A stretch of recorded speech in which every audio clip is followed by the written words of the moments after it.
All right. Let's see. Hopefully this is working because this is my first time trying to do streaming. So let's see.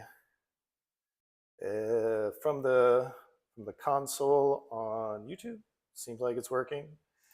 So people who are in our Discord, you can let me know if you don't hear anything by now. Hopefully you are. So yeah, awesome. Thank you for joining. So what we're going to do is we're going to get things set up a little because it takes a moment to download the example project, and then you have to open the example project in Unity, and then Unity takes like 5 minutes to put the example project together and build everything that it needs. And so then I'll give the people who are here on site a tour of the place, and then we'll get started with just an introduction from me. Let's see. So the first thing we need to do, oh, well, I'll just let you know in advance. So we're going to handle the setup first. Then I'll give you an intro presentation, a little background on me and what to expect from this program so that you know. We'll do the first hands-on with Unity, which is about learning the user interface and just how to get around using the example project. We'll take a break at the midpoint. And then I'll have a closing presentation depending on how much time there is. The most important thing is that you don't feel rushed and that we're comfortable. So if you ever start to get overwhelmed, just let me know, like it's going a little too fast. Sometimes I'm a bit caffeinated, so it can be a little bit hectic. Let's see. And then, so the setup, so, you should have already downloaded and installed Unity and got a Unity account and logged in. Anybody have any trouble with that? Because then the next thing, so you would have downloaded Unity and you'll get the Unity Hub. And so, normally it makes you log into the Unity Hub, and you'll know because you'll have your icon up here in the corner. And chances are you got Unity 6.2, which is the latest version.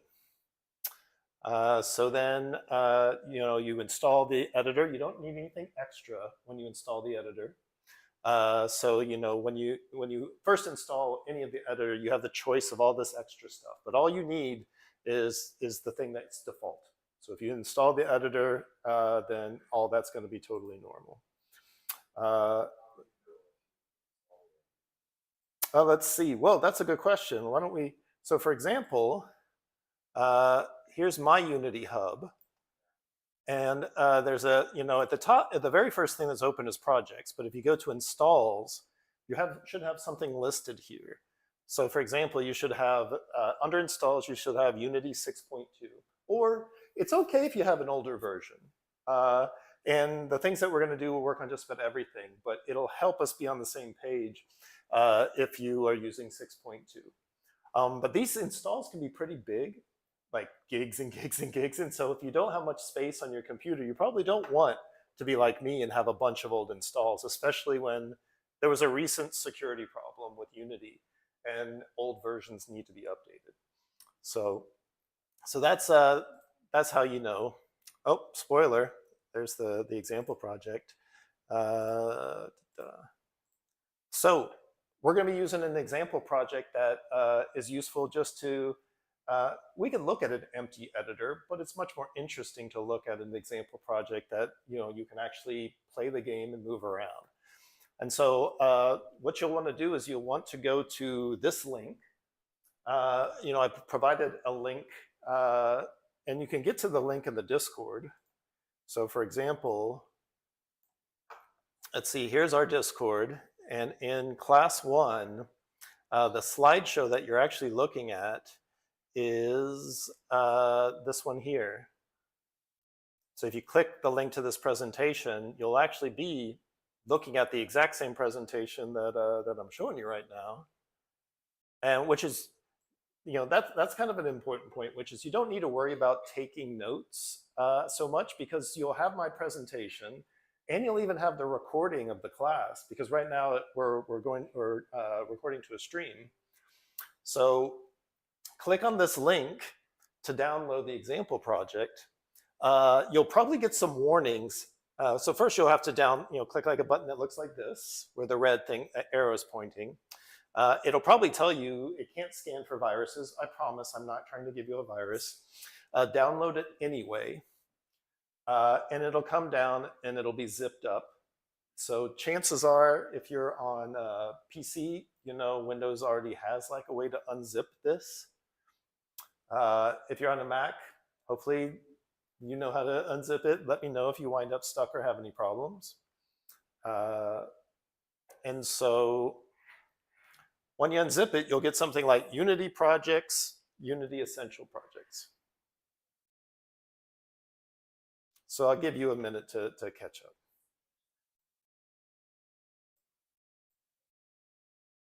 Okay, so it looks like we have 7 viewers on the stream. That's great. Hopefully you can hear me.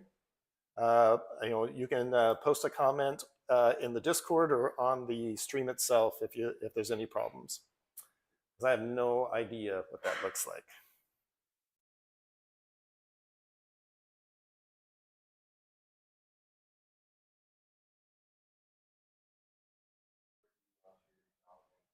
Oh, Christian says it's all good. When you're downloading it, you can feel free to put it anywhere you want. I put it on my desktop. All you need to do is make sure you put it somewhere where you can find it. So the file will come down as a zip file, and then you put that somewhere like on your desktop or your downloads folder, and then you extract it by right-clicking on and clicking extract, and it'll create a new folder. And that new folder, the project itself won't be in that folder. It'll be in a folder in that folder, which is weird. And that's where the Unity project is. Let's see. And then, Tan, thanks. If there's questions by people in the room, then I'll try to repeat them to make sure that you hear them. So if you go into this new folder and you enter you'll see Unity Projects, double click on it, you'll see Unity Essential Projects, and if you open it, you should see Assets, Packages, and Project Settings. That's a standard Unity setup, but it's missing some of the files that it needs, and those will be built when we open the project. So does anybody need me to hold up to download and extract the Hmm?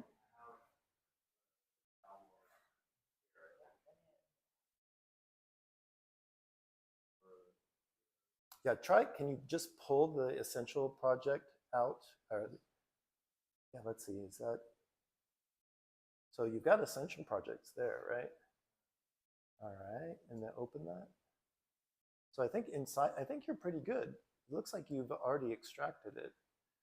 So let's try the next step.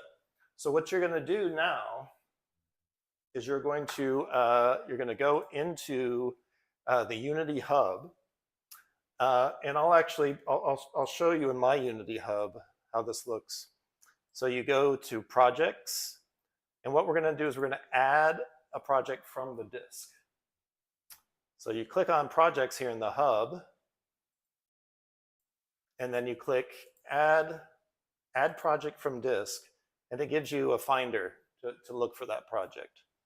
And so, for example, if you put it on your desktop and you have this folder, the Essentials project folder in this other one is the one you want.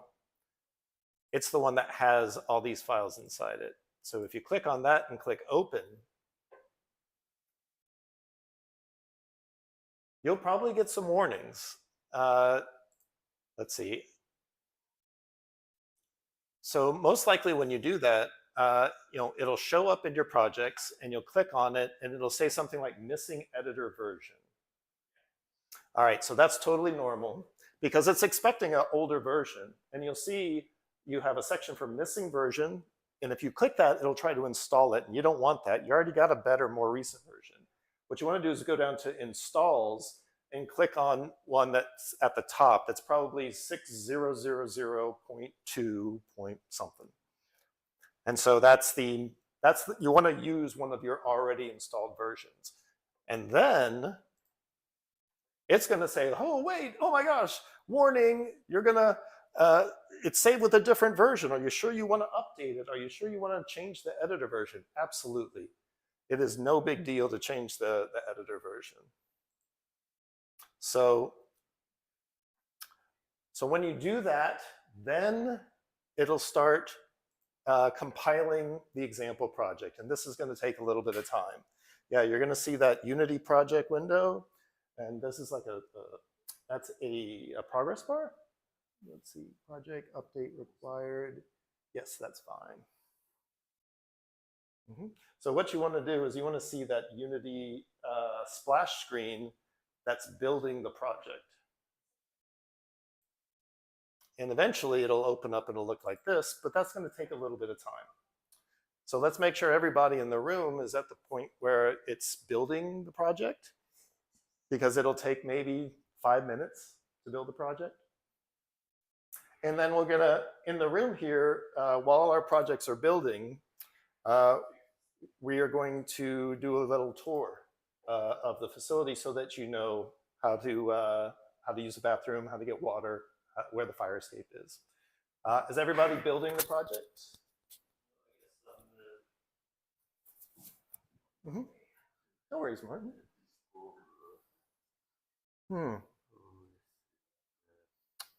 So let's see, did it try to, so if you go to your Unity hub, the one next to it, so what does it say? It's installing the latest Unity editor. Oh, so it's still installing your editor. Yeah. No problem. So it's gonna take a little bit of time to install the Unity editor, and then you'll need to sign into the hub and such. At one point, explosion. You all right? Well, we just had a minor party foul. A water exploded. Cool. All right. No worries, Martin. So what we'll do is we'll do the tour and then we'll come back and check on you.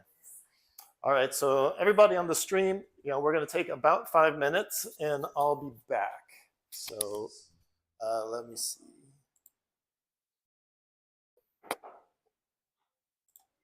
So yeah, be back in 5. All right, everybody.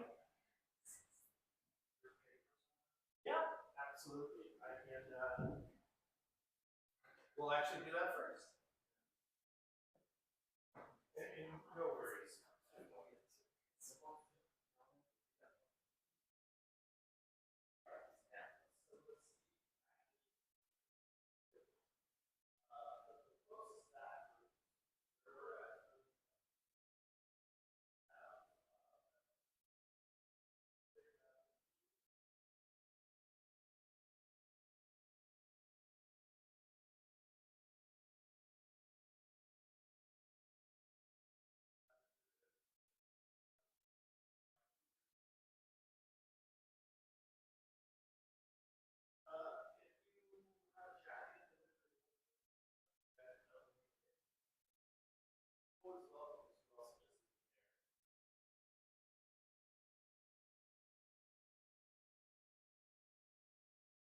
So at one point in the install, Martin, it'll probably ask you to give permission.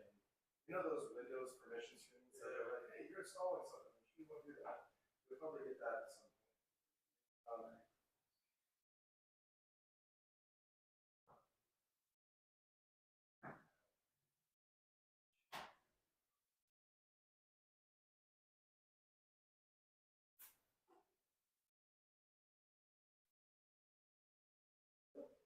All right.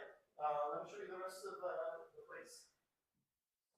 So actually, so this is as their hub, where we have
Martin, I think you got some kind of a virus mention. All right. So we are back from our tour of the office where I showed them the atrium where we hold events here and other cool stuff.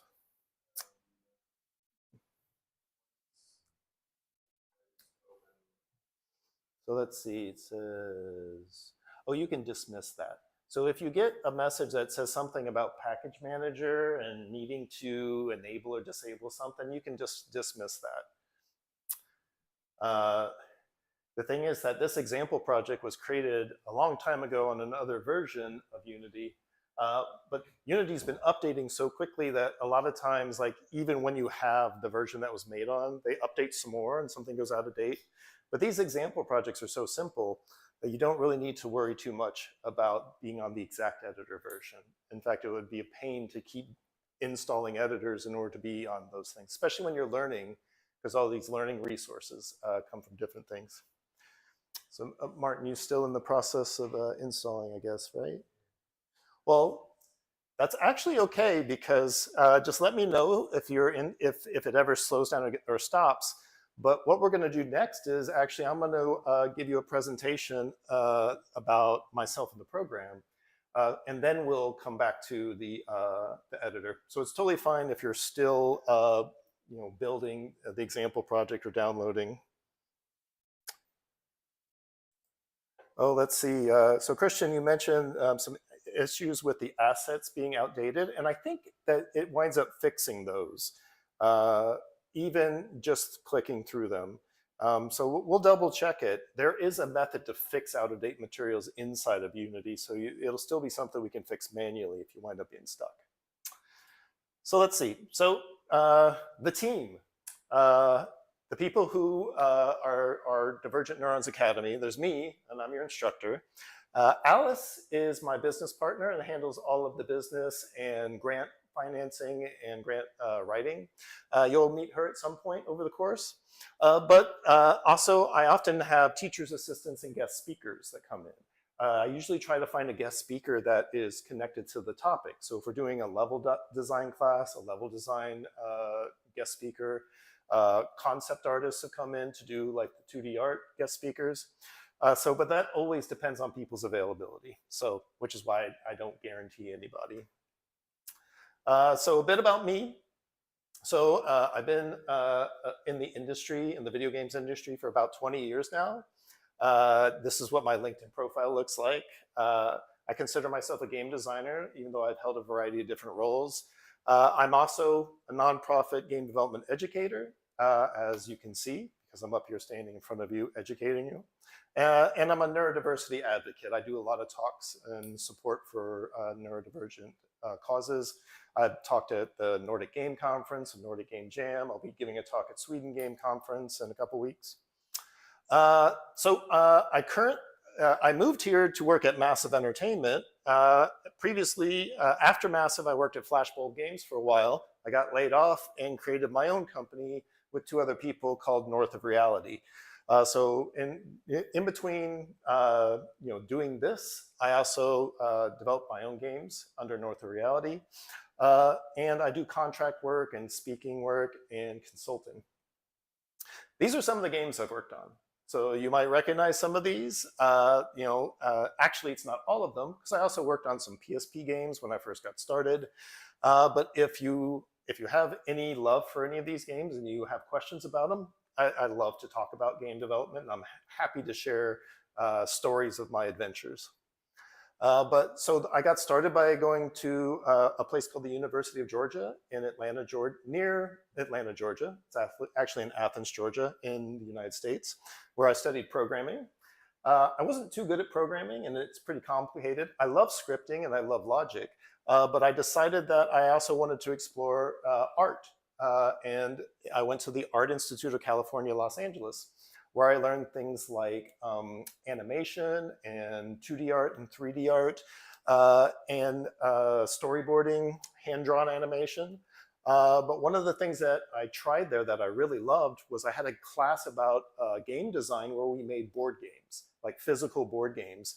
And I loved it. And I had so much fun that I said, I think game design is what I really like, because I like to bring together the art and the programming, and I like to be the person that defines the rules and what the gameplay is going to be like. And I had so much fun that I decided to turn that into my career. And along the way, I've taught others how to develop games. This is some volunteering I did. You can see how much younger I was, how there's no gray in the beard. This is in Los Angeles for a place called Crossing the Digital Divide, and then again in San Francisco at a place called Interact Project. And so, this is me rolling into my love of teaching, and that started when I was at Massive Entertainment. You see, my daughter was diagnosed with autism when she was 4, and so I didn't know what that meant. I wanted to learn more about it. And so along the way, I got involved with this group at Ubisoft that you wouldn't believe how many game developers are neurodivergent. And so basically, I'm an experienced game developer with a combination of design, tech, and art background, which means I know a little bit about each, but I'm not really great at any of them. But it means I can teach you the introduction to just about everything. And that's what you're going to learn in this class, is a little bit of each of the different disciplines to see what you like and where you might want to focus. I'm also an experienced volunteer and experienced game development curriculum designer. So that's one of my other favorite things, is designing curriculum. And I have a pretty extensive network by now, after having worked in the games industry for so long. So I can help you get connected to both the local network and the global network. How's it coming, Martin? Are you having any issues with your install?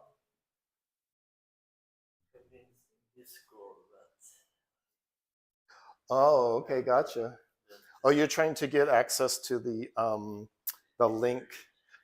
Well, actually, I can probably send you the link by email, or any other way if you're having problems with Discord. So let me see. Let's get this sorted real quick. So the presentation link, and let's see, Martin. You're Rod M. Sand, right? Yeah. Okay, let's see. All right, let's see. All right, so Martin, I just emailed you the link to that presentation. Let me know if you have problems finding it.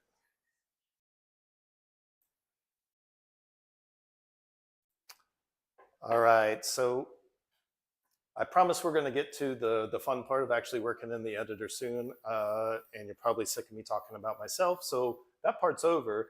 Now I'm going to talk a little bit about what you can expect from the class. So, I mean, the overall goals are, I want to give you a broad overview of everything. So art, design, programming, everything. I'll talk about this, what it's like to work in studios of different sizes, and that's why I bring in guest speakers. I talk about the difference between specializing and really focusing on one really narrow part of something versus being a generalist. Also, what it's like to be work in an indie studio or do your own thing. You know, some of the most incredible games of the last year were developed by a single person or a small team. You know, you got Hollow Knight, Silksong, Balatro, Blueprints, like tons of stuff out there. So a single developer can really make a difference. And so, you know, you don't have to work at a giant studio. And I'll also talk a bit about what to expect from the future, because right now the video games industry is going through a rocky period, but things are going to get better, and there's especially opportunities for solo devs and small teams. So you're going to learn about level design and game design, 2D art, 3D modeling, animation, programming, UI, UX, and production, but it's just the beginning. So don't get overwhelmed. I'm going to teach you just enough to get you started and to try out the simple things. So for example, we're not going to do 3D modeling in Blender. That's a very complicated program. We're going to do 3D modeling inside of Unity, and you're going to learn the basics using a tool that lets you do 3D models, simple 3D models in Unity. The same goes for programming and animation. It's going to be done in Unity, and it's going to be super simple to get you started, and then you can grow as much as you feel confident. You're not necessarily going to do all these things, but it's good to know a little bit of each, especially if it's about just communicating with other people. And we use Unity. So I also want to help connect you with the game development community here. I mean, this is a little less relevant for the people on the stream because we have people from all over the place that actually are joining us remotely from, countries all over the world. But here in Malmö, there's an incredible game development scene. There's studios of all sizes, from AAA studios like Massive and IO and Avalanche and Activision, to smaller studios like Tarsier and Shark Mob, or like, Simogo, who made Sayonara Wild Hearts, and they also made Lorelei and the Laser Eyes. Really, really cool, mind-bending kind of games. But there's, we're already at one of the great places for game development, which is Game Habitat, and it's a non-profit here, so they're all about supporting game devs. How's it coming, Martin? You got any more problems over there? Yeah, all right. All right, so if you go down a little bit further until you find the link to the example project, because you're going to want to download it. So I think it's a little further up. Yeah, try going up to about here. I'll tell you what, if you click there, may I? Let's see. Spoilers. All right, so the link to it is actually that one. So if you click this link, yep, and then click that, and let's see. So what you're going to do is do download. Not surprising that it won't preview the file. That's totally cool. And then click download anyways. Cool. So yeah, now it's downloading. And then once it downloads, you want to unzip it and then open it from the Unity Hub. There's instructions there, but just kind of raise your hand and let me know if you get stuck.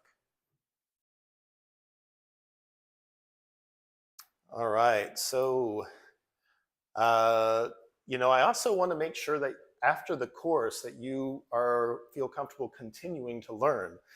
So I want to let you know how to help yourself, how to find answers on the internet, where the online communities are, where you can find tutorials, game jams. Does anybody know what a game jam is? Have you heard of a game jam? All right, a game jam is where people get together, usually in a physical space, but it can be online, and they get into groups and they make a game in a very short amount of time, like maybe just a weekend. And usually there's a theme, like make a game on the subject of bubble. And so everybody will get into groups and make a game over a very short amount of time. It's a great way to meet other people, make a game together, make sure you finish a game in a short amount of time. And these game jams happen all the time. There's one that happens in January called Global Game Jam, and they've had it here on site at Game Habitat. There's also Nordic Game Jam is a huge one. It's across the bridge in Copenhagen. It's one of the biggest and best in the world, 500 people at Aalborg University. And they're so much fun, and they're really good for building your confidence, for building your network and meeting other people.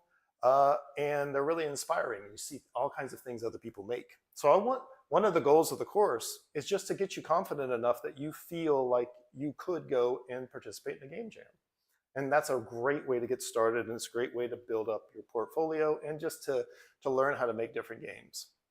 So the way that we're going to do this, we have a 2-hour session. Generally do a relatively quick intro. This one's running a little long. We try to have an hour and a half of hands-on and then a closing. And then the reason we use Unity is because it's free. It works on PC, Mac, or Linux. You can do 2D, 3D, or VR. You can publish your game to PC, mobile, or console. It's used by hobbyists and solo developers and AAA studios. It's really popular, so there's lots of learning resources, lots of free and inexpensive assets, and it's very commonly used at game jams. ChatGPT is actually a really good resource for asking questions about Unity because there's so much Unity information on the internet.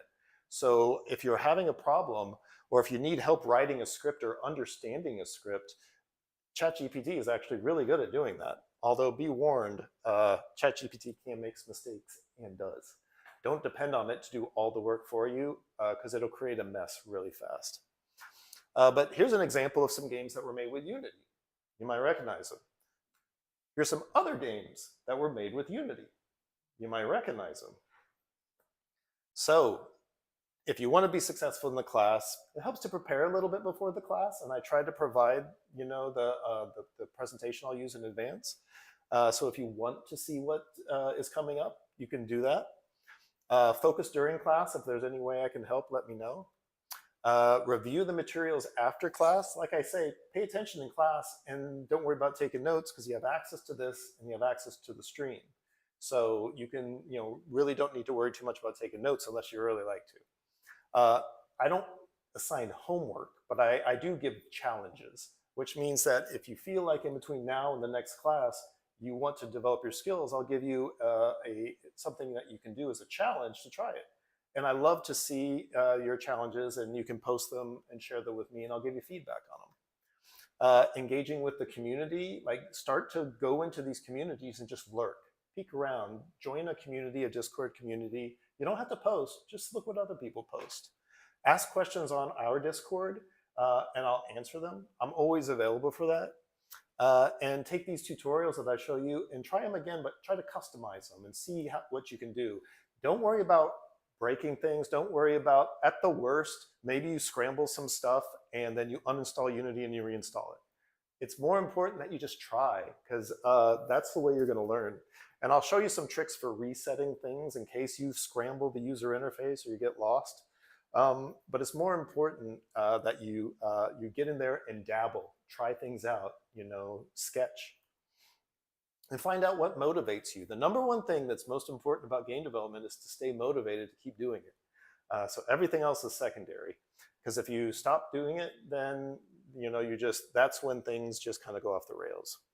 All right, so this is class 1. We're learning Unity basics in the user interface. Then we'll do level design for a 3D first-person game, 3D modeling with Unity and ProBuilder, using ProBuilder. That's a package inside of Unity. We'll make a 2D side-scroller game. We'll create 2D art with a free program called Krita, which is similar to Photoshop, but it's free. All the tools you're going to use here are free. I'll teach you programming, like doing simple movement, spawning things, which means creating them in the game, triggers, like that's a way if the player walks into an invisible area that you can make something happen. Simple animations, a simple UI in HUD and how to create story using text in the HUD. And then we'll ask you to bring it all together into a final project. So we don't assume anything. We just expect you to come with basic computer knowledge. There's no prior experience necessary. I want to accommodate any way that can help you learn better. So please let me know if there's anything I can do. And you can communicate with me any way that you feel comfortable, whether it's here, by email, by Discord, anything. So now we're going to get into the Unity user interface. So let's see. And that's where I'm actually going to switch over to using Unity, which means that chances are you don't actually see this just yet. You probably see like a blank empty screen like this or something similar. But let's see. How you doing, Martin?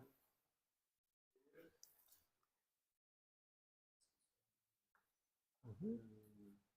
Let's see. It looks like you're signed in. Yeah. And so then what you want to do is go to projects. Actually, let me double check that you have the editor installed. Click installs.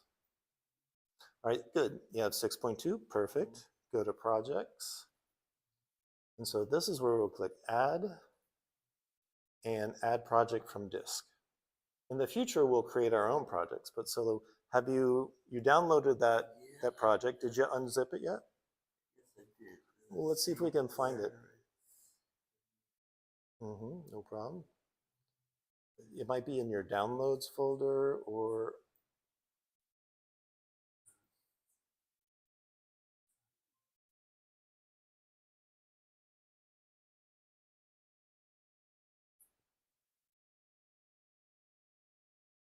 So I think it's called Essentials something.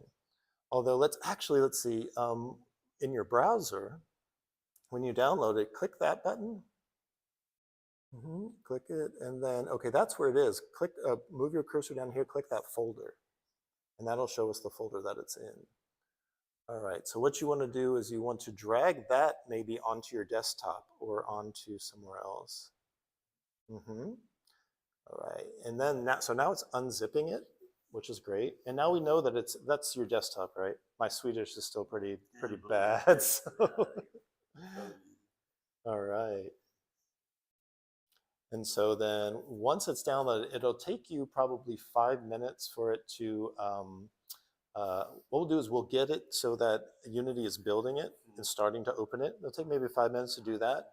And what we'll do is I'll give a little bit of a tour of the user interface, but it'll be fine because it's while you're, you won't be missing out on anything. Okay, so now this looks good. Go back to Unity Hub. So now if you go to your desktop, I think it's all the way up. And screen board. All right, so click Essentials Project, and now click Open. Okay, and so yeah, you're gonna get the one. So now you want to click this one that installs. Give it a click. There you go. Then click Open. Okay, and then yep, click Change version. Yeah. And so let's see, click the check mark. Of course, you always get the EULA. All right, so that's what you want. And so click Continue. All right, and click Confirm. All right, so you see it's kind of doing its thing. That bar is going to fill. You can probably minimize that right now. Let's see, or click the line next to it. All right, so exactly. So when you see that all the way filled, then it'll open up. It'll look kind of like mine. All right, so now we're going to look at the Unity user interface. So let's see. Actually, we're getting close to a break, and it might be a good idea to go ahead and take it now before we get into the user interface, because we're at the midpoint. So let's go ahead and take a 5-minute break for water, bathroom, whatever you need. And so people on the stream will be back in like 5 minutes. Break for everybody. And help yourself to water or go to the restroom, anything.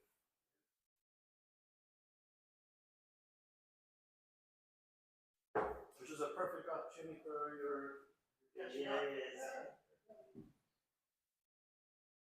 Feel free to walk around as well. Yeah, it's like that. That's the Saturday sometimes.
Yeah, that's like for ones in the future. See, there's I could have made it so that you wouldn't have to do this, but it would have been a much bigger gap. So it's like, oh, either the demo is long or let's build all the extras.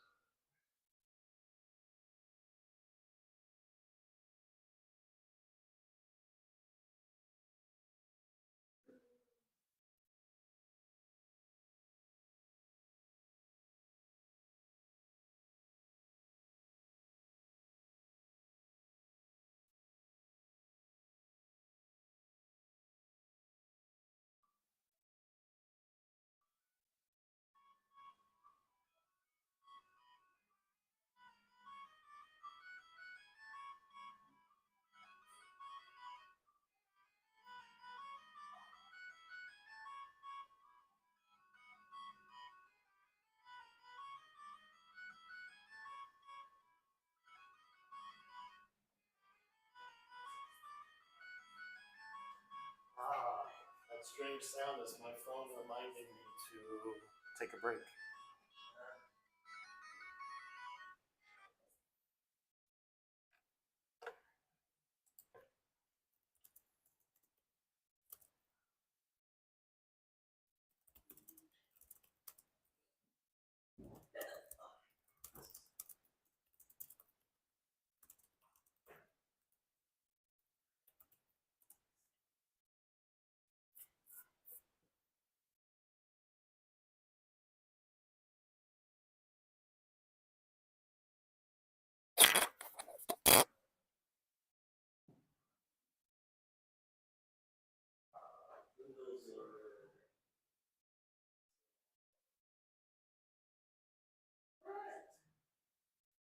Great, just in time. All right, I think we are ready to get back into it. So chances are that you see this. This is like the startup, configuration for Unity. And so what I'm going to do is I'm going to give you like a tour of the user interface first, so that you not understand things. But then the thing is, the user interface here, all these different windows, you can totally move around and configure them how you want. So if you happen to do that by accident, don't worry. I'll show you how to get back to this state. So what you have down here at the bottom, you have the project window here. And what that is that's all the things that are in your project. You see it's separated into folders. Like you have Unity Essentials, the thing we just imported. You have resources, settings, Text Mesh Pro. But those are all your assets. Your assets are things like the 3D models, the 2D textures, the scripts, the audio clips, like all the pieces of your game. Those all go in the project. So for example, if you look in Unity Essentials, you see you can click this triangle next to it, and you'll see that it has all these folders like I mentioned. You have an audio folder that has subfolders for music and sound effects. You have a folder for fonts, so that when you create text, you can use different fonts. You have materials, and that's separated into indoor, outdoor, and even inside that, you can look. And if you click, for example, in materials, interior collectibles, you'll see that you get a preview of the materials, which is kind of nice. And then you also have models, and you can open this up. And you can see character models, and you'll see, if you click on character models, you'll also see a preview of those 3D models here. And the same for these other folders. And so a great way to just learn and poke around is to get some of these example projects and just see what's up with them. Now this one's called prefabs. Prefabs are when you take a bunch of pieces and you make them into a group that can be reused. And so you'll see, like for example, a lot of the, you got a prefab of like an alarm clock that uses a model, but maybe also a texture and some other things. A lot of times you're not really dropping the models into your scene to work with. You're actually using prefabs. Prefabs combine different things. Yeah. Okay, this is great. So let's see. So there was a question. Uh, let's see. Benjamin asked a question. I had to sneak a peek at your name, Benjamin. Like yours looks different because of this little slider here that is set all the way over here. So that's an interesting trick. This little slider here can make those previews bigger or smaller, but if you move it all the way to the left, they are a list. Sometimes you want to see things as a list. Sometimes you want to see a preview and you want a lot of them on the screen, but you can make it big so it makes it easier to see. So that's a really useful thing to remember. And this only applies to the project window. So then you also have scenes, and you'll see it doesn't do a whole lot of good to see scenes as big previews. So you might even turn it down so you can see them like this. Scenes are what is where you lay out the things in your game. So you might think of a scene like a level. Like, if you play Super Mario and there's like level 1-1 or something. So those scenes are, and I'll show you in just a second, actually. Just note that there's a scripts folder that has scripts. These are a couple of C# scripts. We'll talk about that at one point. Sprites and textures. Sprites are like 2D animated characters, for example. Textures would be what you wrap around the 3D objects. And so you see those are 2D things that you might work with in Krita or Photoshop. And there's other folders, but we're less concerned with them. But let's go back to the scenes folder.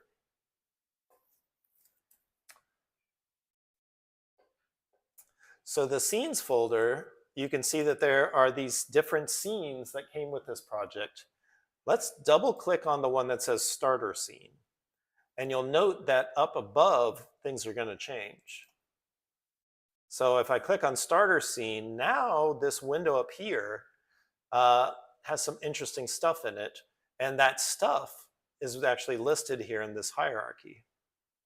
You can even try clicking on other scenes and see that the look changes. There's several different scenes, but we're going to work for a little bit with this starter scene. So make sure that you've clicked on -1 starter scene, and you can take and pull this window down to give it a little bit of extra space, because we're not going to worry about the projects folder for a second, the project window rather. We're going to make a little space so that we can look at the hierarchy over here. Oops. If you double click that, it'll maximize, and that's what I just did. And then there's the scene window. Note that there's a window behind it called Game that looks kind of similar, but you can't do anything with the game window. That's how you play the game when it's running. But right now, the game's not running. So basically, we have this scene, and you have the scene has things in it, and those things are listed in the hierarchy over here. So you see this scene is called starter scene, and you'll also see that the root, the very top of the hierarchy, is called the starter scene, the same thing. And so in it, you have the ground. When you click on ground, this thing actually highlights with orange around it, and you can see this gizmo. You may see the gizmo. You may even see a different one. There's a light. There are boxes that are in a group. You can open up that group and see it's made of a small, medium, and a large box. There's a tunnel, this blue thing. The red stairs and this landing behind it. There's a star and the player. And the player actually has attached to him the robot, which is the character, a main camera behind him, because this is an over-the-shoulder kind of thing, and this thing called a follow camera, which attaches the camera to the player. We'll learn about all that other stuff a bit more later. But one of the things you might have noticed as you started to click things is that also the inspector window over here on the right-hand side started to change based on what you clicked. So let's start with something simple like the ground. With the ground selected, you can open up this window a little bit, and you'll see it says ground just like it does over here. And it has these different sections. These things are called components. And this is something that is really special about Unity, is Unity, things called game objects are made up of components. every game object is going to have a transform component, and that says where it is, where its position, rotation, and scale are. This one, the ground, has a cube mesh filter component. I can close that. It has a mesh renderer. I can close that. And has a box collider. I can close that.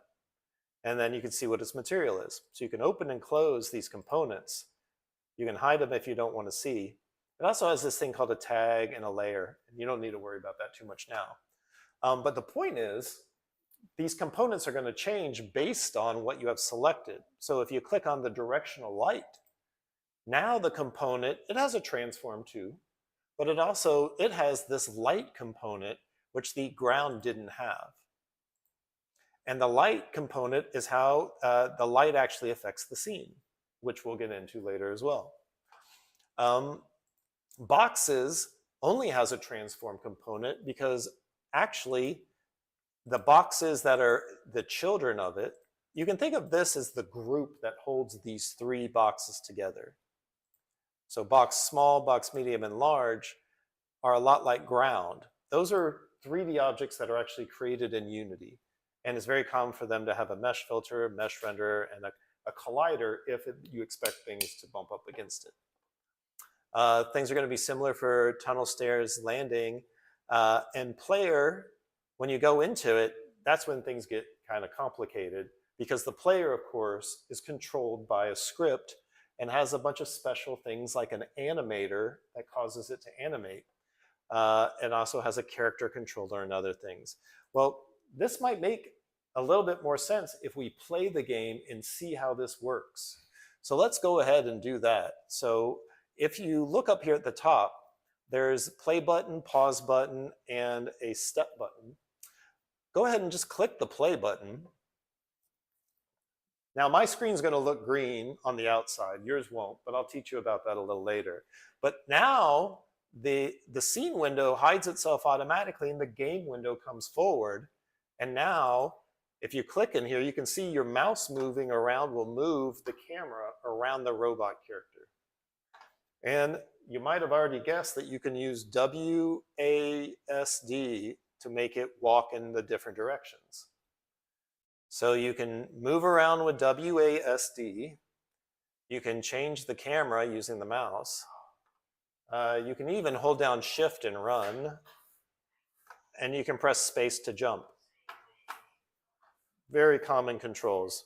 So go ahead and give that a try to see, to get a little comfortable with how this works. You can try running up the stairs and notice you can. If you walk over to these cubes, if you bump up against them, you won't go through them. So you collide with these things. You collide with the ground, that's why you don't fall off the end. But if you run off the side of this ground, you'll fall, and you'll probably fall for quite a while. Now you're like, well, wait a minute, I want to restart, but my cursor is in the window. Like, how do I get my cursor back? If you press the Windows key, that's one way to get your cursor back. And then you can press stop. The other thing you can do is if you're on Windows, you press Control P. I'm not exactly sure what it is for Mac. To be honest, we might have to figure out what it is for Mac. So yeah, Control P will start and stop the play mode. So I'm going to give you a second just to play around with that. Start and stop the game. Make sure you feel comfortable doing so. If you find that you're having trouble getting your cursor out of this window when you're in it, either press the Windows key to get your cursor back, do Control P, or we can look up actually, like, what is the Mac command for, so Unity, Mac, pause, or let's see, play. It's escape? All right. That might even work for Windows. Let's see, if I'm running around and I hit escape, I got my cursor back. So yeah, there's like in many kind of graphical programs, there's usually more than one way to do something. And so now you've learned what the different parts of the inspector are. But there's a bunch of more stuff here. and we're going to get to that. Like all these crazy buttons and this thing down here, it's pretty daunting. Don't worry about that. We're going to get to it. One of the other windows here, though, is called the console. It's behind the project window. And if there's any messages about problems or things, they'll appear here. But note that all of these windows can be dragged around. Like if I want to, I could pull this, if I click and hold with my mouse and drag it around, I can move this project window and I could stick it like here. I could move this console window here. So you can reconfigure the layout to be whatever you like. Now, let's say that you create a mess and you're like, oh my gosh, like things are all over the place and I'm lost. Brian, what can I do? Up here in the upper right, where it says layout, it has a list of the most common ones, the ones that we've been using. One we've been using so far is default. So if I click default, we'll go back to where we started. So and you can try out some of these other ones too. Like a 2x3 looks like this. It puts the project window over here. A 4 split gives you 4 windows of the scene where you can see from top left, right, and perspective. So you can change these to be whatever you feel comfortable with, but we're going to generally use the default setup just so it's easy for you to get back to it if you have problems. All right. So the next thing is that you're going to do a lot of work in this scene view. Like let's actually kind of like give ourselves a bit of extra space there. Like we can make this open up a little bit here and here. Now when you click in this scene view, if you just move your mouse around, nothing happens.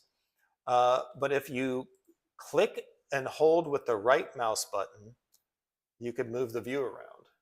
So if you're holding your right mouse button, and you'll see that the mouse cursor there changes. It's got an eye, but it's also got the WASD keys underneath it. So this puts you in a mode that's almost like a first-person kind of controller, where if you use WASD, you can fly around. A lot of times this is called like fly camera. So if you want to move around in your scene, that's one of the ways to do it. Another way of moving around in the scene is by clicking the middle mouse button if you have one, and that'll pan the scene left and right. If you're holding the middle mouse button, grabbing it, it's almost like you're grabbing it with your hand and moving it left, right, up, down. The middle mouse button can also be used to scroll in and out, to zoom. So like moving left and right like this, zooming in and out like this, and then holding the right mouse button and looking around and repositioning yourself. And you know, when you're in this mode where you're kind of flying around, yeah, W goes in, S goes out, A goes to the left, and D goes to the right, but Q and E can also be used to go straight up and straight down. So really, there's other ways to move, to do, there's actually a control where you hold Alt and, you know, click some of the buttons. If you hold Alt and try your left mouse button, it'll do this. Your right mouse button will do this, and your middle mouse button will do that. But don't overwhelm yourself. Find something that works for right now. So, I mean, this whole like hold the right mouse button and fly around to get in the position you want, and using Q and E to go up and down, could be that you could use that for most of the time when you're learning, and then you'll eventually get to some of the other controls. Because, all right, when you work in 3D, it's really important that you look at things from different angles. You can work all from one angle and things look good, and then you go around to a different angle and they look totally wrong. So that's a trick with both positioning things in 3D in a game engine and working with 3D modeling and 3D objects. A sculptor, when they work on a sculpture, doesn't just look at it from one direction. When you work on a sculpture, you're always moving around and looking at it from different angles. So it's real important to look at things from different angles. So yeah, if you're comfortable moving around and positioning your camera, then the next thing we want to do is figure out, well, how do we move and position these objects in our scene? So for example, you can click on the stairs here. If you click on an object in your scene view, it'll select it. And chances are, when you click it, you'll see this gizmo, the move gizmo. But maybe you don't. Does anybody not see the move gizmo? Maybe you just see this. You see a globe. Do you see something that looks like this? All right. Well, okay. So now you're discovering the transform gizmos, the things that let you move something with the move tool, rotate something with the rotate tool, scale something with the scale tool, and then there's these other tools that do cool stuff too. This one at the end combines them all. But you'll very commonly use the move tool, the rotate tool, and the scale tool. The first one is if you just want to click on something to get information, but you don't want to affect things. Actually, it's like jumping around. That's kind of weird. Oh, that's for grabbing, and that's what it is. This is not actually a select tool. This is a pan tool, a view tool. So for example, click the move tool here. Now, there's going to be a time at which this whole thing here disappears and it gets confusing. These toolbars can be moved around, and they can even disappear and reappear on you. So one of the first things, Unity did this at one point, and it confused me completely for a while, which is like this toolbar here, this is the toolbar of toolbars. This is the thing that, like, all of these things are turned on and off with this master toolbar right here. So one of the things you can easily do, if you click this by accident, or if you hit like a key, your gizmo, your buttons for your transform gizmos might go away. And what's happened is you've clicked this or hit a key that causes it to happen. The same goes for this tool settings thing can come and go. This thing, all of these toggle some of these toolbars on and off. And this is the master toolbar. So that's something to know. That's an easy thing to forget and screw up. In fact, I think you can even like hide this or collapse it. And then there's a way to get that back. It might even be through, I'm a little scared to do it. So basically, although, you know, usually in the beginning, you don't want to learn a lot of shortcut keys. That's something that tends to come later. But actually, there's shortcuts for the move tool, the rotate tool, and the scale tool, and they're pretty easy to remember, which is that this is Q, W, E, R, and T. So for example, press W, and you'll get the move tool. Press E and you'll get the rotate tool. It doesn't actually tell you that, but so like a lot of times you have your hand over here where, you know, WASD is. So it's actually, you know, if you're like zooming around and then you let go of the mouse, it's pretty easy to switch between these without moving your hand. So that is probably one of the few shortcuts I think is pretty useful to know in the beginning. Because a lot of times what you're going to be doing is moving things, rotating them, or scaling them. So for example, this stairs here. When I have this move tool selected and you see this move gizmo, now I can pull on the, you know, the blue thing to move it this way, this way. If I do green, I can move it up and down. And this red one back here in the back, if I were to go around to where I can see it better, moves it forward and backwards. Now you're like, Brian, you messed up the stairs. Well, it's easy to get them back because like every program on a computer, you can use Control-Z to undo. So if I Control-Z a couple times, I can get it back to where it started. So try that now. Try moving things around. Try moving the stairs around or this block around. And what you'll also see is that at the intersection of, for example, like this one and this one, there's a box, and that lets you move it on the red and the blue plane at the same time. It's like having both of them selected at the same time. You can do the same with this red thing and this blue thing. So now, spend a little time to move things around. Make sure you moved your camera to see if it really is where you think it is. In fact, I'm going to challenge you. Let's take these boxes here. Now, you'll note if you have the boxes group selected that you move all 3 boxes at once.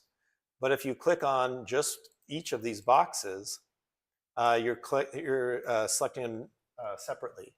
Now, what I'm going to do is I'm going to challenge you to take the medium box, put it roughly on top of the large box, and then take the small box and put it roughly on top of the medium box. But then make sure that you look around it to see that they're actually positioned correctly. So let's take 5 minutes to see if we can stack the boxes on top of one another.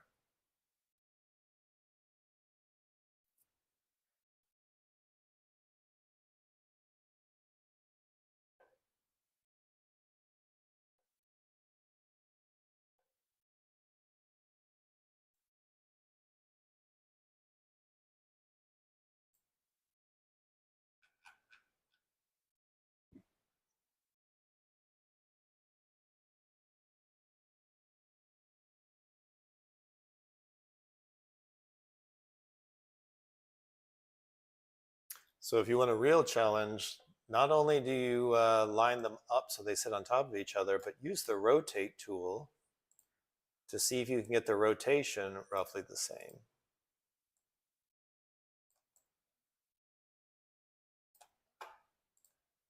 And you can switch between the move tool and the rotate tool. You could even try to scale up the small one so that it is the same size as the others, roughly.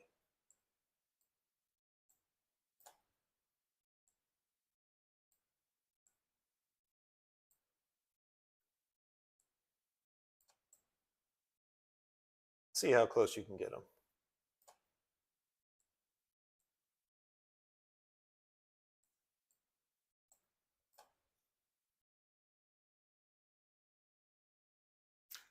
One thing you'll probably notice along the way is that when we were working with these boxes over here, that the move tool gizmo lined up exactly with the box, so that it moved in the same direction as the box is facing.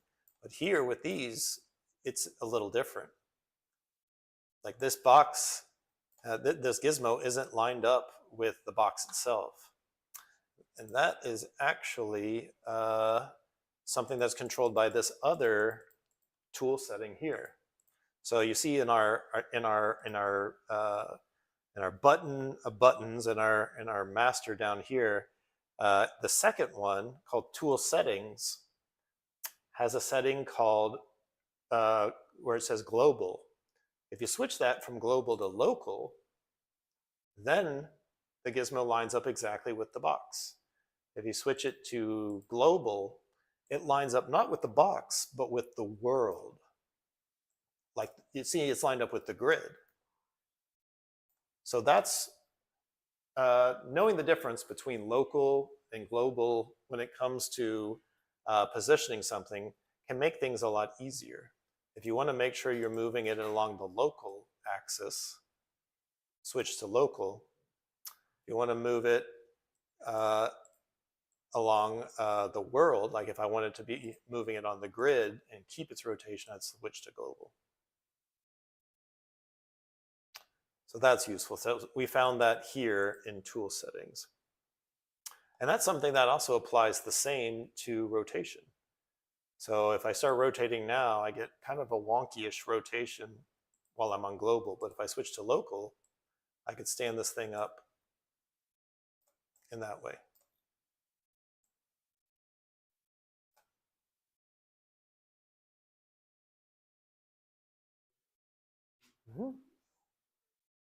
You're trying to use a trackpad, huh? Do you have a mouse? Yeah, I guess. Yeah. None. Oh yeah, yeah. Plug it in. Yeah, Yeah, because yeah, it's you can use a trackpad, but it's really hard, especially with this kind of yeah. navigation. So yeah, for next class, I would recommend bringing a mouse because you can. But I mean, you can practice this stuff at home. But yeah, it's really weird with like pinch and zoom being things and not having access to all the different mouse buttons. But that's totally cool because you can review the video and you can review the slideshow and go back through it again when you have a mouse plugged in, and that'll help you a lot. I have a hard time making it work with a track with a touchpad on a laptop. Yeah, it's like I'm trying to move chess pieces, but it's the same for me. Yeah, it is. It is. Yeah, so that thing, the sprites, that's some strange tool. You might be able to like click on the dot or the things there. There you go.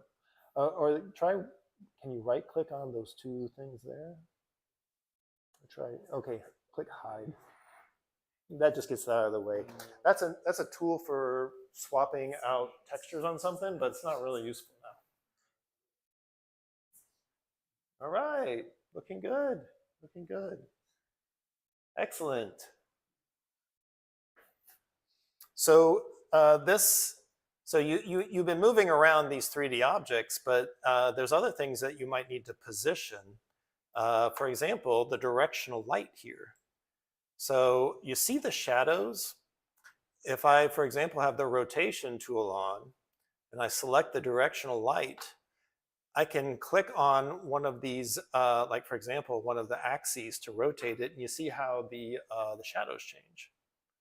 So if you click on the lines, it'll only rotate along that axis. So you see the blue axis doesn't really change much, but the red axis and the green axis do. And then if you click out in the open, you're kind of spinning it kind of freely. But it means that you can get the directional light that casts the shadows to set up the way that you want it to.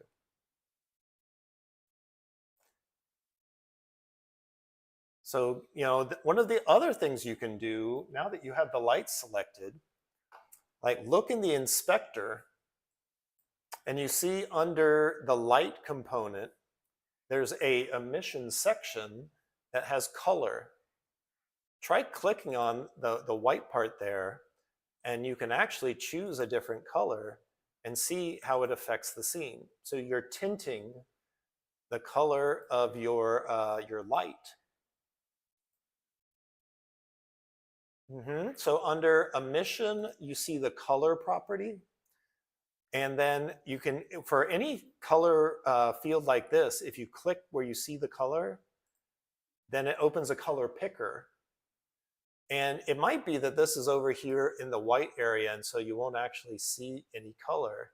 You might have to pull it over to the side here, and then you can move this around to different colors. Or you can click one of the swatches down here, or you can adjust the values here. And you can switch between RGB or hue saturation value. So you can make the change here, you can make it up here, or you can make it down here. So that gives you a bit of a tint. But the other thing you can adjust is the intensity of the light.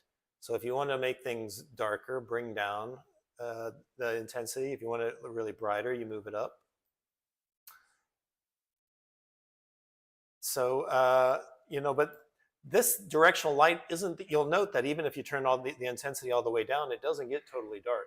And that's because there's lights coming from Skybox and other places. And that's a little more complicated. We'll get into that later. But the point being is you can adjust the properties over here. In fact, you can even, for example, if you were to take, let's see, the tunnel over here, you could adjust some of it over here, or you could adjust the transform over here. Let's actually, instead of doing that, let's click the landing. Now, you could move it here, I'll Control Z, but you can also use the transform component and drag on the position. If you drag, you could put in a number here, like 5, if you knew exactly where you want to be, or you could put your cursor over X and move it on the X-axis freely. You can do the same with Y, and you can do the same with Z. So you can control position, rotation, and scale directly on the transform component. You can do it with one of the gizmos and move it around in the scene.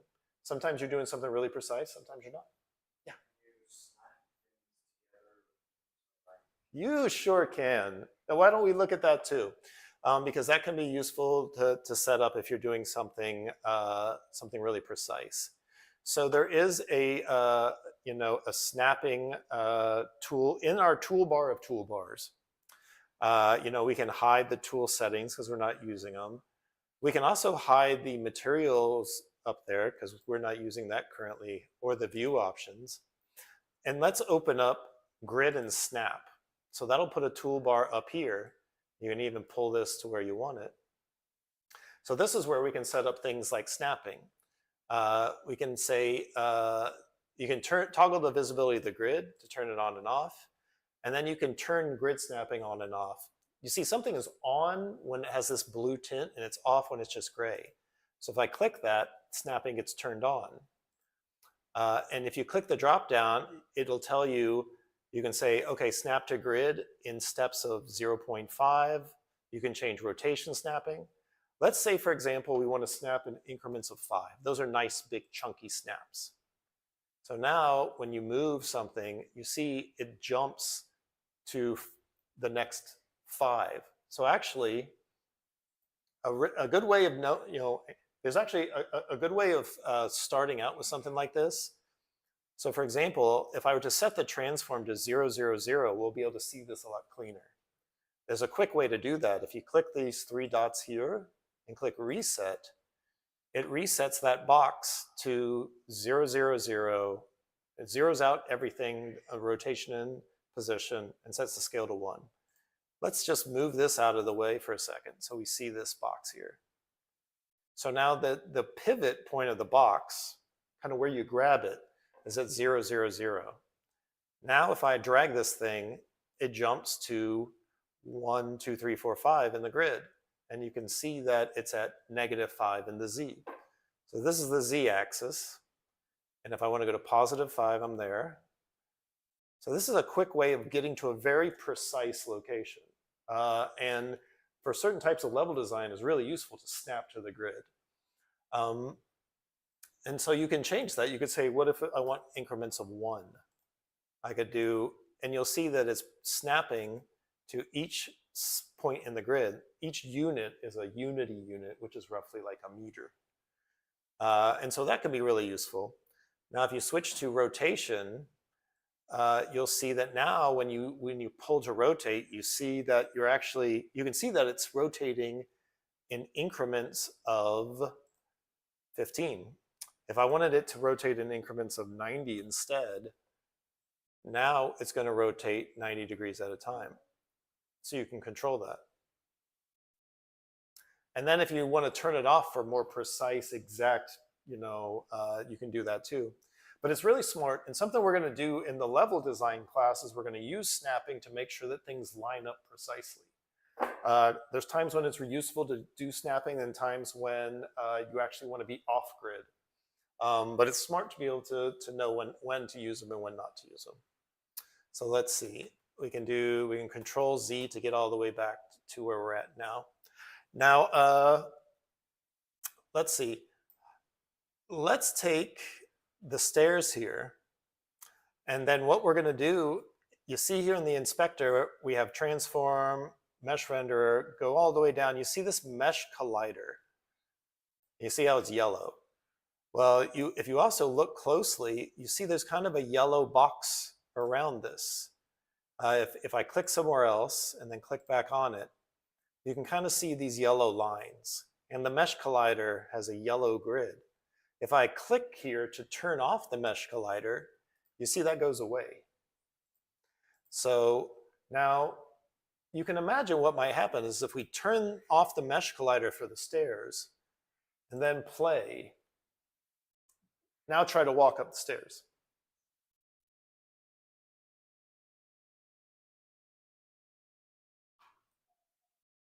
So what do you think is going to happen? So yeah, the stairs no longer collide with the player and you walk right through them. So now you've changed a component on the stairs to turn off collision. And so the player no longer collides with the stairs, but the player still collides with the other things like the box back here in the back, the yellow boxes. So most of the time when you create objects in Unity that they come with collision, sometimes you want collision, sometimes you don't. So you can actually turn collision on and off by turning that component on and off. Or if you wanted to remove it permanently, you could actually click on this dot, dot, dot, and click remove component. And then it would be gone. And so you might say like, well, you know, how do you even get these things out there in the first place? So you might create 3D objects in a 3D modeling program and bring them in, or you might get 3D objects from like the Unity marketplace and add them to your project. But Unity has built-in 3D objects that you can get, and they're really useful when you're just trying to do what we call gray boxing, which is laying out level design and just kind of getting a feel for the space. So if you click under game object, these are all the different things you can create. You can create a 2D object, a 3D object, lights, audio, video, UI. If you go under 3D objects, you'll see that you can create a cube, a sphere, a capsule, a cylinder. So give this a try. Under game object, click 3D object and choose one of these things. I recommend a cube, sphere, capsule, cylinder. Planes, kind of hard to see sometimes because they only render from one side. So for example, if I create a cylinder, you'll see it added it to the hierarchy. It named it cylinder, but I can immediately change it to like, you know, pole or something like that, maybe column. And it created it right here in the middle. But now I need to position it, maybe so that it sits right on top of the, you can kind of see when you start to sink into the ground, and you can kind of position that orange outline so it seems to sit pretty close. You don't have to be exact. And you can move this to where you want to. So now what I want you to do is using game object, 3D object, and using cubes, spheres, cylinders, whatever, you know, create some stuff here in the window and then go into play mode and see what it's like. And just let your imagination take you somewhere and decide what you might like to make. You know, you might build up like a building or something. And remember, you can use scale to change the scale. You can rotate. You can move. Another trick that you can use is you can either right-click on something and click duplicate, or you can see that the shortcut for that is Control-D. So if you have something you like, maybe you've adjusted it, Control-D to duplicate it, and make a bunch of them. And you can also Control-X to remove something, I think, and then Control-V to paste it, although that doesn't work the way you expect it to. I mean, you can actually hit delete to delete something when you have it selected, whether it's in the window or in the hierarchy.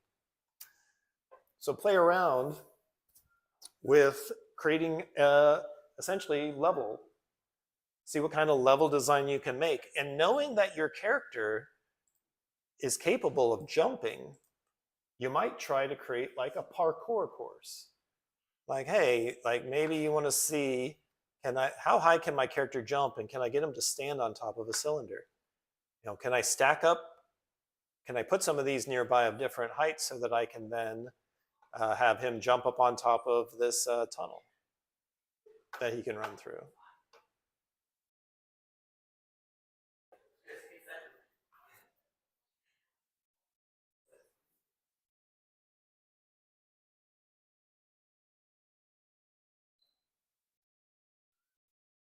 And then raise your hand if you have any questions. You can post questions in the chat. or in the stream.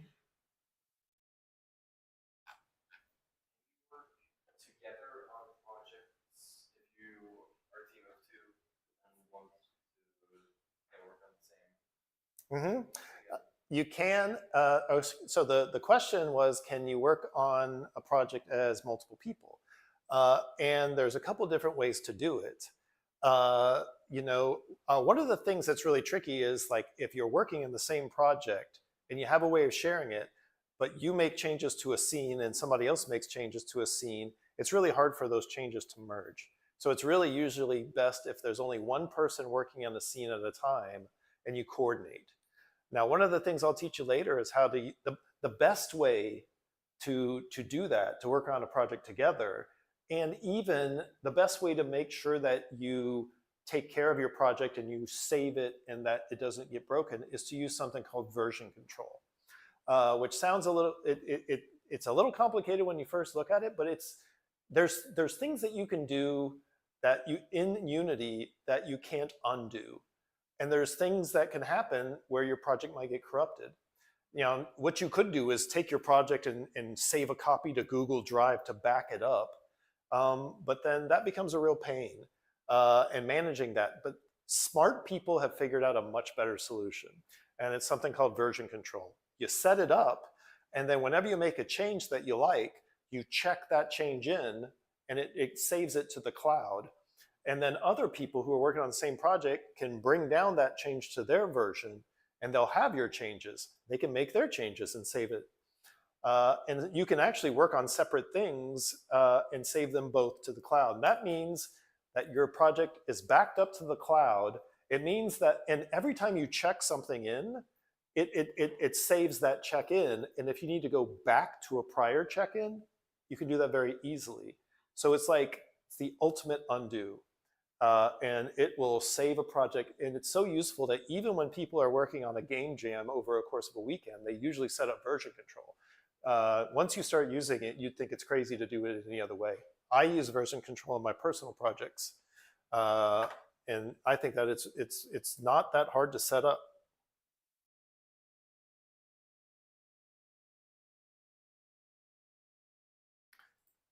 I have a video about setting it up that I'll share at some point, but I'll also walk you through it near the end of the project because I think it's that useful. But right now, I think that you should think of what you're working on as kind of throwaway. Like when I had an art teacher who said, the first 1,000 drawings you draw are going to be terrible, so get them out of the way. She'd bring in a big stack of printer paper and have us make drawings and then rip them up and throw them away. And she has to do this over and over again. And her point was, when you're learning, don't be precious about what you're making. It's more important to get the practice. And if you get really kind of precious about the thing that you're creating, then you're not going to be willing to go on and do the next thing and learn faster. And I think that's actually really important. And when you're learning in the beginning, make a mess. Try things out and throw them away and then try something new. If you have something you like, sure, save it, and you can come back to it later. But the worst thing would be is if you create something that you like and then you're afraid to change it or to break it, and then you slow down, and then you're not learning as fast as you could. So you should really maximize your learning. So yeah. And you might have noted there's one more thing here that we haven't talked about, which is this rotating star. And so let's take a look at that thing. So if you click on it, you can get up close to it if you like. Here's a trick, actually. Something that I probably should have already taught you. But there's one other shortcut key that can be really useful. If you click on something, either in the scene or in this hierarchy, like the star, and then you press F. F is for focus. And it'll let you quickly click on something, press F. The other nice thing about when you have something selected with F is that if you, let's see, what is it?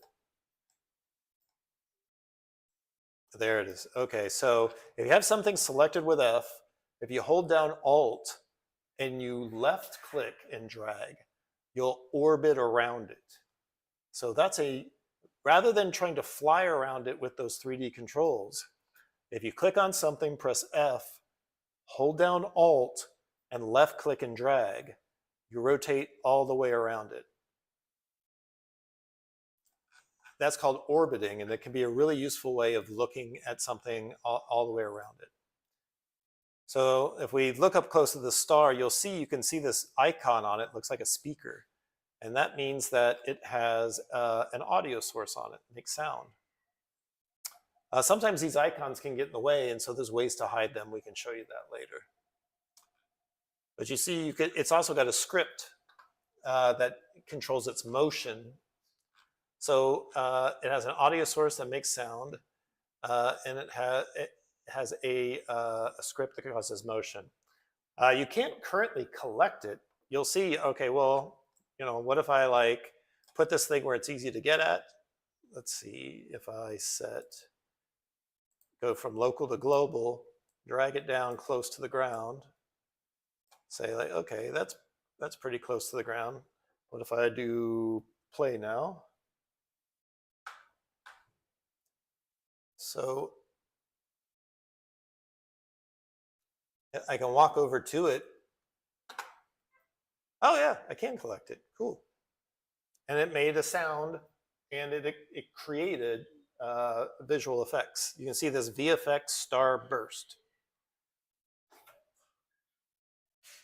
So there's something in this script here that causes it to be collectible.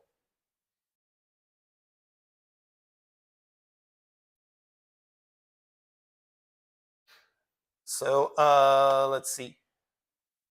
And let's take a little preview of the coding exercise, and we'll actually see if your Visual Studio, which you'll need for programming, is set up right. So you see this script here that's attached to the star? It's called Starter Scene Star. If you double click it, you'll see Opening Visual Studio. And what should happen is you should see a window open that looks like this.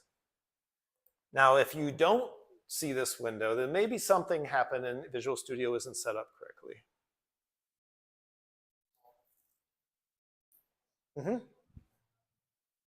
This is a good thing to know in advance of the programming lesson. So scroll down here. And then a little further there. So if you double click on the word Starter Scene Star, double click quickly. Yeah, there you go. All right, so it looks like your Visual Studio didn't get set up correctly when you're setting up Unity. So what you might need to do is to reinstall reinstall Unity, because what happens is when you're installing it, it should install Visual Studio and set all that up. So we'll work on this. What's good is we know this before the coding class, which is several classes away. So if anybody else if you see something that's like choose the program, then that probably means it wasn't set up correctly. You have that same problem? Let's see. There's no application set up. All right, so yeah, yours, I'm not familiar with Mac, but it's good to know that we'll have to figure that out for you as well. And I wonder if, I think for both of you, I think what we'll need to do is we'll need to look at is it working for the two of you? No? Wow, that's awesome. Everybody. So you're all on the same Mac. Is that like maybe your school Mac? Well, let's look at this. So one thing that you can try, and what I'll do is I'll see if I can't do a tutorial about this. So when you're at installs and you go to your Unity 6 install and you click Manage, look at Add Module. And what you need is either Microsoft Visual Studio or something similar. You might have Mono Develop or something like that. So go to Manage, and then click Add Modules. All right, Visual Studio Code is what you need. Yeah, try that. And so let's see with you. Let's go to your Unity hub. And then go to Installs and click Manage and click Add Modules. And you have Microsoft Visual Studio Community. So it's installed. Now the question is, why is it not correctly associating those? Go back to Unity. Yeah, this one. All right, so when you double click that, you got a message, right? All right, let's see. I think for you, let's see, close this. So go to Edit, Preferences, and let's see if it is, so let's see, I think that you'll find, let me see if I can find it in my preferences. So there's a place where you tell Unity how to set up the external editor for, so if you go to Edit Preferences and then look for External Tools, Martin. And so this is where External Script Editor should be set to something. So let's take a look at that.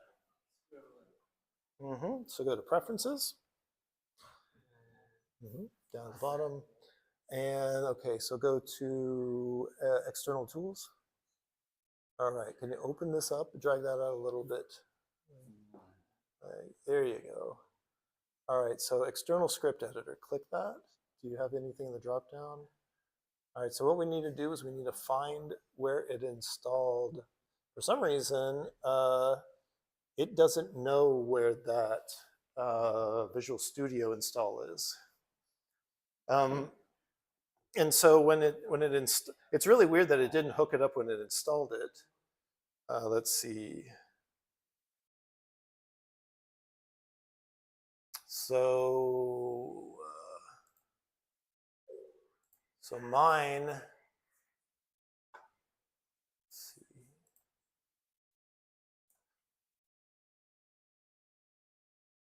see if I can find the file location.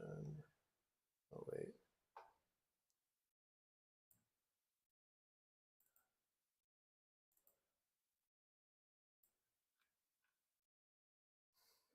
So look and see if it's in Program Files x86. Let's see. So if you go to like your drive, if you go down to like your C drive.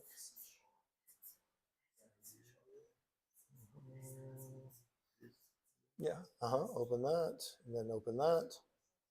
And then go to Program Files x86. And then go to Microsoft. Let's see. Yeah, double click that. Oh, let's see. Where was mine at? It was oh,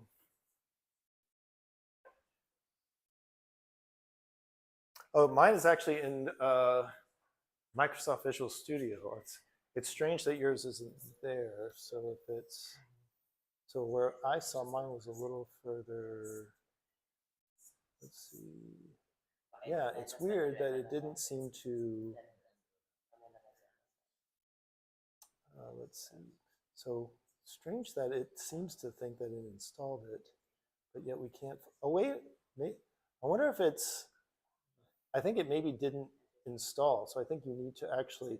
So you don't want to do this now because we're about to end. But what you do is you'll go and add, so I think it didn't install it now, and so now if you press continue, it would install it.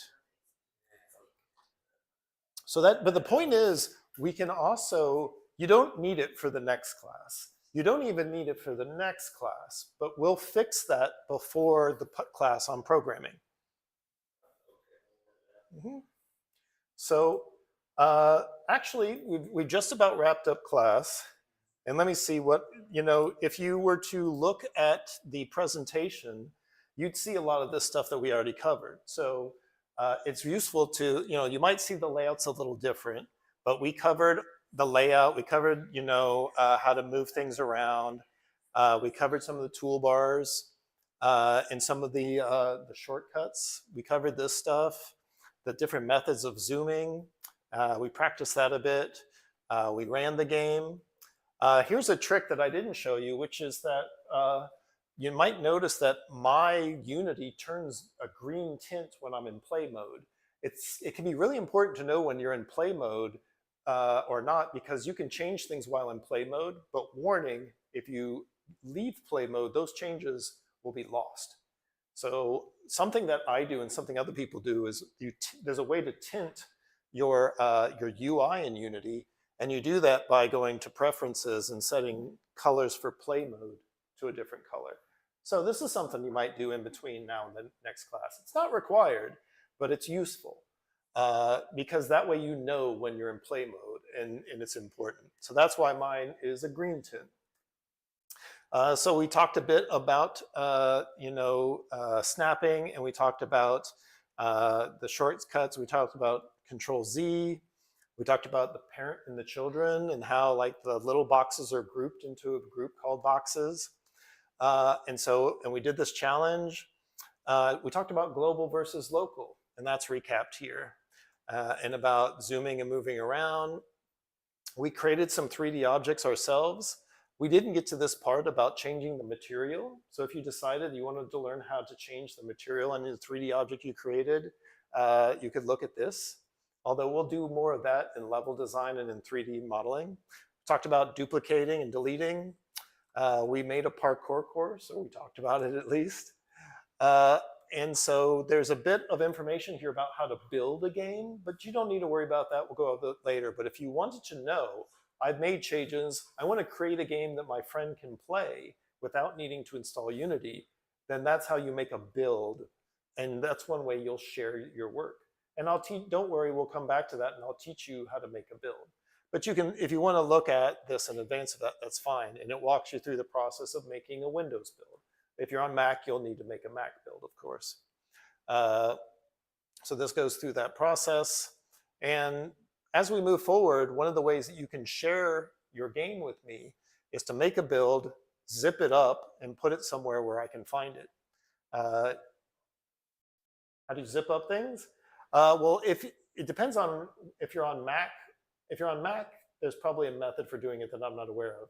On Windows, you can either use Windows or you can use WinZip, which is a free tool. But a lot of times people zip things up as a .zip file. That's just an easy way to shrink down the size a little, but especially to package everything up as one. Because you usually have a handful of different files. You'll see like even when you create a build, you've got a couple of different folders. You got the exe and the DLL. All this is stuff that we'll review later too. So don't worry if you didn't absorb it now. Putting something on a Google Drive or a Dropbox is a good way to share it. And there's some tips in here about doing that. There's a little bit about like working with a single screen. And then your challenge for the next week is just to take what you've been doing here, create a parkour course, and then challenge a friend to see if they can play it and get to the destination and get the star. It's important when you make your game that you have other people try it and test it, because you might think it's easy, they find it hard. Having your friends play your game is very important. And then there's a discussion here about Malmo. Of the controls? Yes, you can change those, for example, in if you go on player and you open it up and you click, I think the robot probably has a character controller here and a third person controller. So yeah, if you think you can, I totally encourage you to go in here and try to tweak something like the move speed and the sprint speed and all these other things. You can adjust the gravity and the jump height. So yeah, if you want to play around with tweaking some of these parameters, it's a little advanced, but I think that you should learn at whatever pace you feel comfortable. So this isn't necessary, but it's a cool thing that you can try, which is it's not on the player root, it's on the robot. And you can change, don't mess with the character controller. Try adjusting some of the controls on the third person controller script. And if you have, at the worst, if you break something, then just, delete this project, extract that project like we did at the start of the class, open it up fresh, and try it again. I encourage you to break things. Get over your fear that you're gonna break things. Awesome. Well, this has been a successful first class. I'm glad that people joined us on the stream as well. We had like 7 people on there, so between them and the 4 of you, it was a good time. And then if you have any questions, don't hesitate to use the Discord. So, cool. All right, we're shutting down the stream. Thanks, everybody.